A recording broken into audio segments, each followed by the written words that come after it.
Hello बच्चों, अगर आपको भी लर्निंग में डिफ़िकल्टी होती है, आप पढ़ने के लिए बैठते हो, 3-3 4-4 घंटे तक अपने स्टडी रूम में बैठते हो, किताब भी खोल के बैठते हो, पढ़ते भी हो, लेकिन उसके बावजूद चीज़ें आपको याद नहीं रहती। ये मैं सिर्फ केमिस्ट्री की बात नहीं कर रही, केमिस्ट्री के अलावा किसी भी और सब्जेक्ट में अगर आपको ये दिक्कत होती है तो कहीं ना कहीं आपकी पढ़ने की स्ट्रैटेजी में कुछ गलती हो सकती है। तो ऐसे में एक बहुत ही फेमस चाइल्ड साइकोलॉजिस्ट रहे हैं थॉर्नडाइक। उन थॉर्नडाइक ने कुछ थ्योरीज दी थी, कुछ प्रिंसिपल्स दिए थे, उनको ज़रूर आपको फॉलो करना चाहिए।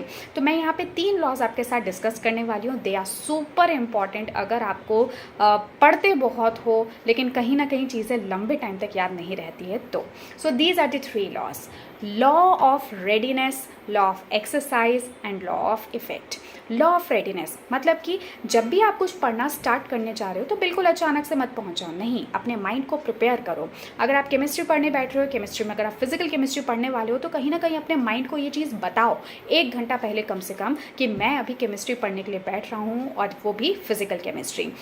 माइंड अपने आप ही आपके सिस्टम को ऐसे मेकअप कर देगा जिससे कि आप एक लॉ ऑफ रेडीनेस मतलब कि रेडीनेस को आप फॉलो करोगे। रेडीनेस मतलब कि आप बिल्कुल प्रिपेयर होके बैठोगे और कहीं ना कहीं आप इस तैयारी के साथ बैठोगे कि हाँ, अब मुझे कुछ फॉर्मूलाज करने हो सकते हैं, मुझे कुछ लॉजिकल बातें करनी होंगी, मुझे यहाँ पे कुछ एनर्जी या फिर हीट या जो भी कोई चीज़ें आप फिजिकल में पढ़ते हैं, रेट, इन सब से डील करना होगा, न्यूमेरिकल्स, कैलकुलेशंस करनी होगी। तो आपका पढ़ना कहीं ना कहीं आसान हो जाएगा, चीज़ों को आप बेहतर तरीके से ग्रास्प कर पाओगे। Second is law of exercise.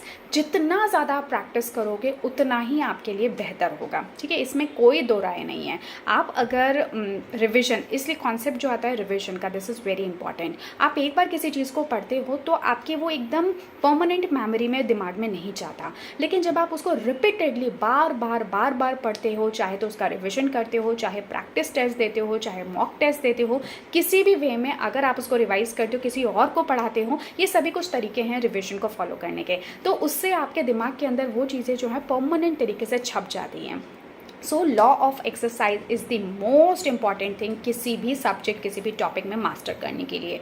आपने ज़रूर कहीं ना कहीं एक ये क्योट जो है सुन रखा होगा: I hear, I forget, I see, I remember, I do and I understand. और जब कोई चीज़ें आपको समझ में आ जाती है तो उसको लंबे टाइम तक याद रखना becomes very easy.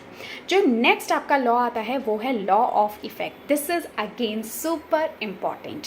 Law of effect ये कहता है कि satisfaction follows an association, it is more likely to be repeated. इसका मतलब ये हुआ कि अगर आपने कुछ पढ़ा और पढ़ने के बाद में अगर आपको एक सेटिस्फैक्शन वाली फीलिंग नहीं आ रही, अगर आपको खुशी नहीं मिल रही, तो इसका मतलब आपने उसको पूरी तरह से समझा नहीं है, पूरी तरह से उसको आपके दिमाग ने एक्सेप्ट नहीं किया। सो दिस इज़ इम्पॉर्टेंट कि जब भी आप कुछ पढ़ते हैं तो उसके बाद में आपको वो गुड फीलिंग आनी चाहिए, ठीक है, क्योंकि वो ये आपको बताता है कि हाँ, आपने जो टास्क था उसको पूरी तरह से अच्छे से कंप्लीट किया है।